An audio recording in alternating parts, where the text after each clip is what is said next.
Hi everyone, in this video I will show you one way how to play XCOM Enemy Unknown in Impossible mode. Okay, so let's start the new single player game. We'll choose all the modifications which were provided in second wave edition. So in patch number 3 I will select the Iron Man mode so that you know that there is no cheating here. And all you can see is just one game.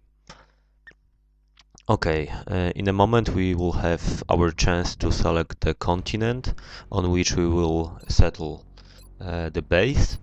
It is important to choose it wisely, because depending on what you choose here, you will have a higher chance to achieve some goals earlier. So for example, if you have all countries in Africa covered with satellites, you will have 30% increase in income. If you have them there in Asia, you will have pay less for the upgrades in Foundry or in officer training school. And the other bonuses you can read on the screen. Generally, I would prefer to choose Africa, because in the beginning the money is the most important here.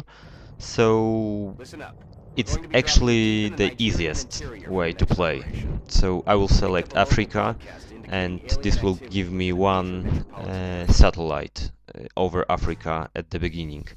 Then I will just need to place 2 satellites over remaining 2 countries, and I will have the full coverage and the bonus.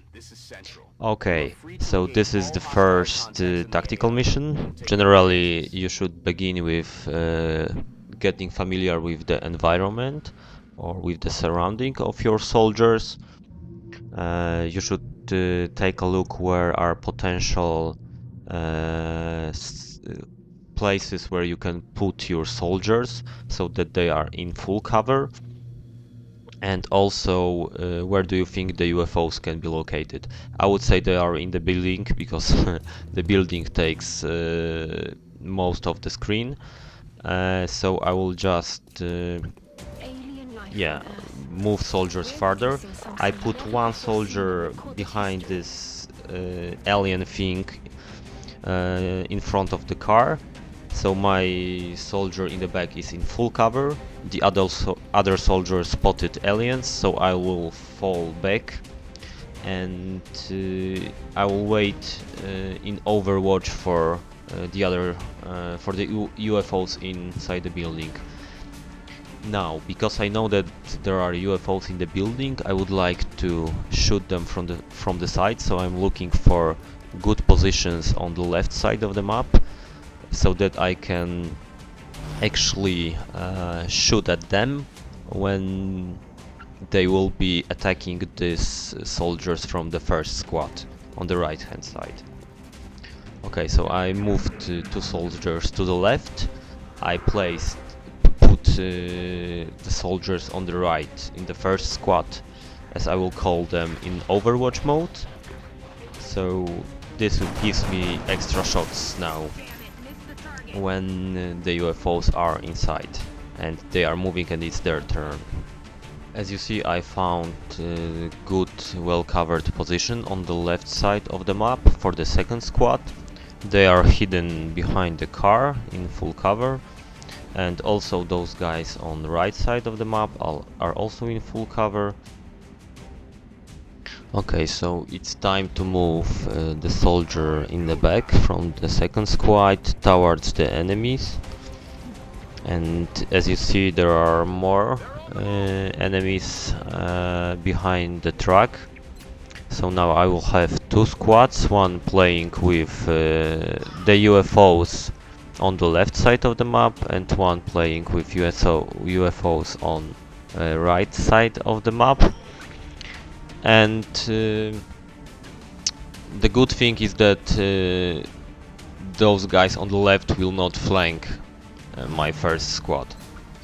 So the first squad will be mostly put in Overwatch mode, waiting for the UFO soldiers inside the building to move, so that they can take them down in Overwatch, as you can see in this movie at the moment. And also the soldiers on the left side from the second squad will have high probability to hit the soldiers inside the building, because they are on the left side and they can see what's inside through the window. Okay, I will now move my soldier towards the end of the car, because I'm expecting to see someone looking from behind of the truck. But yeah, as you see, there is a soldier inside of the building, and since the soldier was flanked, so he doesn't have any cover, and my soldier had clear shot. And as I told, if the soldier is flanked, then there is high probability that he is dead after our shot. So you could have seen a sample why flanking is so effective. Generally, this is the most important technique when you are attacking the cities, as it is here. Well, it might be not that useful in forest and open areas, but it's still worth considering. If you can flank without the risk, then you should do this, because in open areas you may try to flank another soldier, but you may at the same time run into the trap, and we will probably see examples of this during this tutorial. Okay, let's return to what is happening on the battlefield. At the moment we have two squads, one on the right hand side, which I'm not going to move. I'm going to use the Overwatch as long as I can take down the UFOs. But I have problem on the left side of the map, because I cannot put those soldiers in the second squad in Overwatch, because simply when UFO is not on the move on open area, the Overwatch doesn't work, and I don't want to be exposed to the 3 UFO soldiers at once. But at some point I need to take them down, and since UFOs are not eager to come so that I can shoot them in Overwatch, then I need to take the risk and expose my soldiers. Here is the good opportunity. I can take down the flanked UFO, but there is one problem with this position in front of the car, or near the front of the car, that the UFO is also seeing me, and I'm not in full cover, because there is this pole, and when I hide behind it, I'm only in half cover. And that indicates the following problem: if I don't take down the UFO with one shot, he will have high probability to take down my soldier. And as you see, there can be even 2 of them, or even if there is 1. After shooting, I'm losing my turn to hide my soldier, so this is risky. But on the other hand, I cannot do anything more. One option would be to try to go around the building and try to attack those soldiers behind the car, behind the truck from the right side. but since there are still UFOs in the building and I didn't see any potential good spot for my soldiers, then I need to figure out something in the position that I have with second squad. What I can do? Let's think. Yeah, there are even more UFOs coming. As you see, Overwatch works pretty well still. Yeah, so still those guys on the right side will try to use the Overwatch and shoot when the enemies are moving during their turn. And now I don't have any chance, so I will take a risk and shoot the enemy soldier down while I'm not in full cover.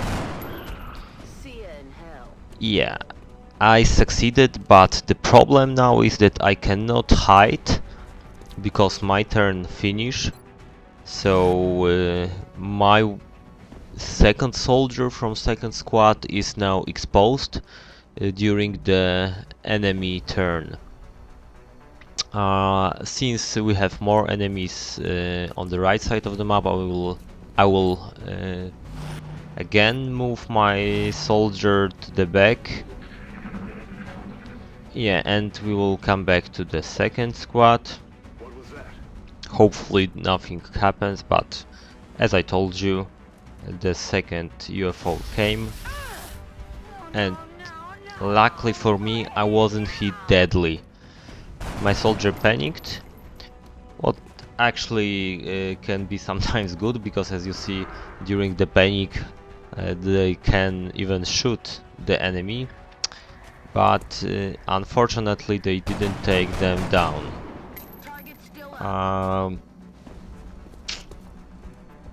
The problem with still the second squad is that the panicked soldier still cannot be hidden, so I'm afraid that he will be dead in the next turn because I cannot move him. So I will use the second soldier to hide behind alien thing in the center. And now I'm not afraid to do it because there are only 2 enemies behind the truck, and there is not that high risk that they will take me down. And here I will show another technique which you can use. You can use the grenade to blow off the truck and any car, and if there is an enemy in the vicinity of the truck, as you see, the enemies are also, of course, hit. The good thing about using the grenade in this situation is that the trucks gets destroyed. The UFOs doesn't have so good cover, or at least I can see them when they are in the middle of the track. And finally I can move the wounded soldier out of the game.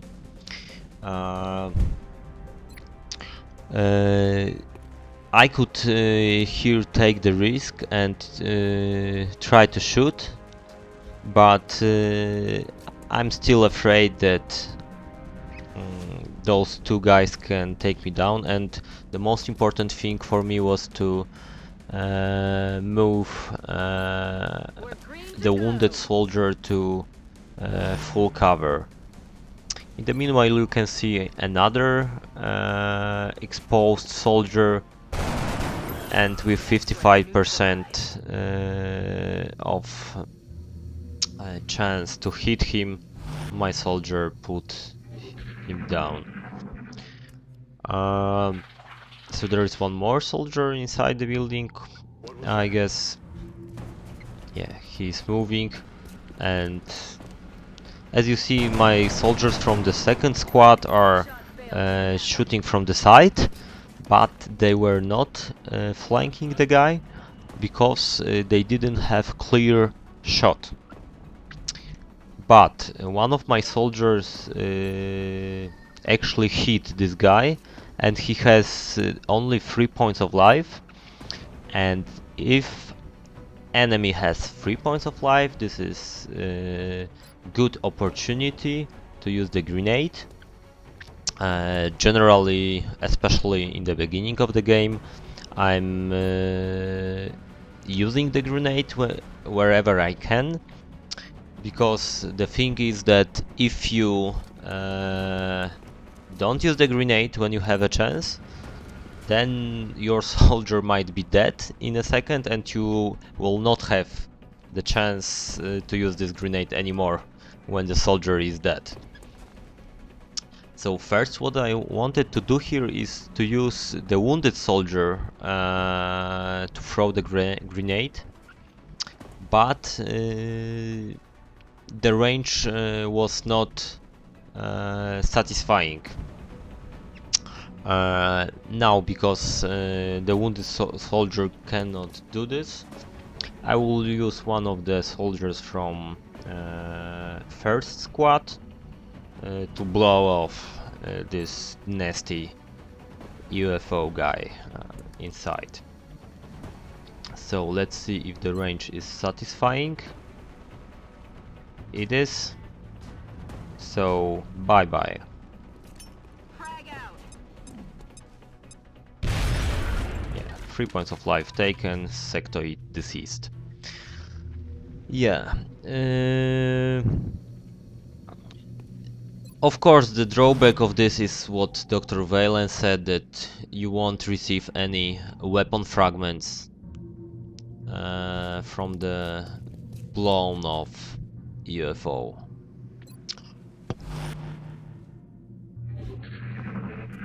Yeah, and here we have another one inside the building. So now the situation is that there is one guy inside. I think it's the last one. And still we have those two UFOs on the left part of the map, so behind the truck. And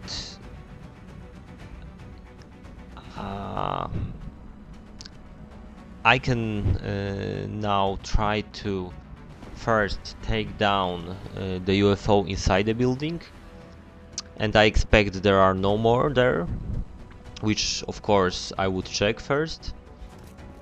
And if it's true, then I could move my first squad inside and attack those soldiers behind the truck from inside of the building. But in meanwhile, as you see, I moved my soldier from the second squad, and actually both soldiers, and as you see, one UFO is actually flanked because he moved outside of the building, and he tried to make some surprise, but actually he's now surprised. But the thing is that I didn't want to take my chance to shoot him with the wounded soldier, although I had big chance of success. Then there was always a risk that because I saw two soldiers, that when I take down the first soldier, the second will take down my soldier. And if I have the deadly wounded soldier or gravely wounded soldier, as I have now, I don't want to expose him to big risk. and having two enemies as opponents is a big risk when playing on impossible mode. So first, what I will do, I will try to shoot him in Overwatch if he moves, but actually my soldiers didn't see him. So I'll again move towards the end of the track of the car with one of the soldiers. Okay, I'll do this next turn. Yeah, as you see, I'm commenting not on live, but what actually I was recording before.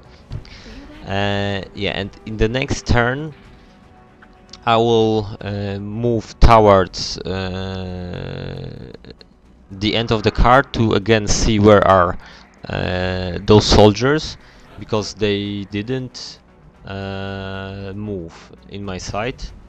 Yeah, this is what I was talking about. And as you see, this intelligent one tried to even flank my soldiers on the left side of the map. So he wanted to go around the car. Yeah, but his problem was that he didn't hide well enough, so my soldier took him down. Now my expectation is that is the last soldier, enemy soldier behind this truck. So as I told before, I can move inside the building with the first squad and try to flank him, and I would do this. But you will see what this guy will be, enemy soldier will be doing in a second. Yeah, first I put everyone in Overwatch, I reloaded the weapons to be prepared for shooting. But since yeah, let's see in a moment. But generally what I wanted to do is to move those soldiers from the first squad closer to this only one remaining soldier. Of course, I wasn't sure that this one is the only one, but I suspected this.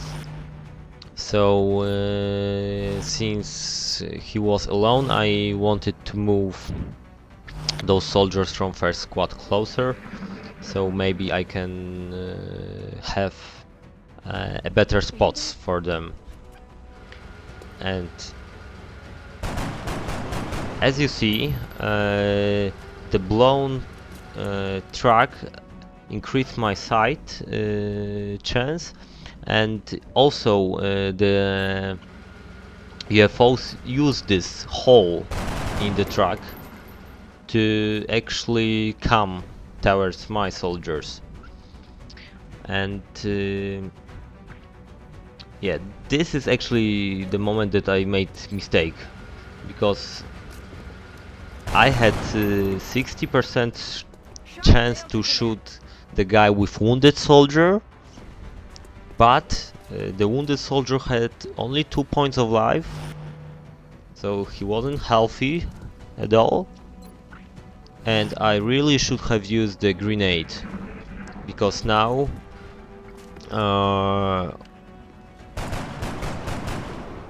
supposing that, as you see, my soldiers won't kill him in Overwatch, he has very good chance to kill my wounded soldier, and every hit would be deadly. And as you see, I had 50% chance to hit him with wounded soldier, 35% with the healthy soldier, and I will actually use the grenade to blow him off. But since I'm sure that I will kill him with grenade, and I'm sure that he's not in Overwatch because he made 2 moves, or he even shoot at me, so he has no possibility to be in Overwatch. I will just make sure that I can take him down with grenade, and before I do this, without the risk, I can come closer with the remaining soldiers, and I can try to kill him without any risk, because if I miss, then I will take him down with the grenade. It doesn't really matter. So let's see, 20% of chance, and I hit him. So as you see, that's interesting thing, that even 20%, it's still a chance. And now, since the guy has still 1 point of life, I don't want to take the risk, and I will use the grenade to blow him off. Bye bye. Yeah, the only thing that we need to remember when throwing grenades is that I couldn't throw the grenade too close so that the car is hit, because if I did it, then the blast from blown off car would kill the soldier which was in the vicinity, and since this soldier was wounded, he would be killed. Yeah. So this was basically the end of the first combat mission, and now the only remaining thing is to promote the soldiers. It's quite good that all four soldiers are still with me, and none of them was killed, because with high probability, if all the soldiers are alive, you will receive different ranks. So one will be support, assault, heavy sniper, whatever. But you will have 4 different ranks, so 4 different soldiers in the beginning of the game for the next missions. So the only thing you should do is to choose the abilities that they are actually available. You have only one chance, so I won't cover what I prefer to choose, because there is nothing to select. So see you in the next part.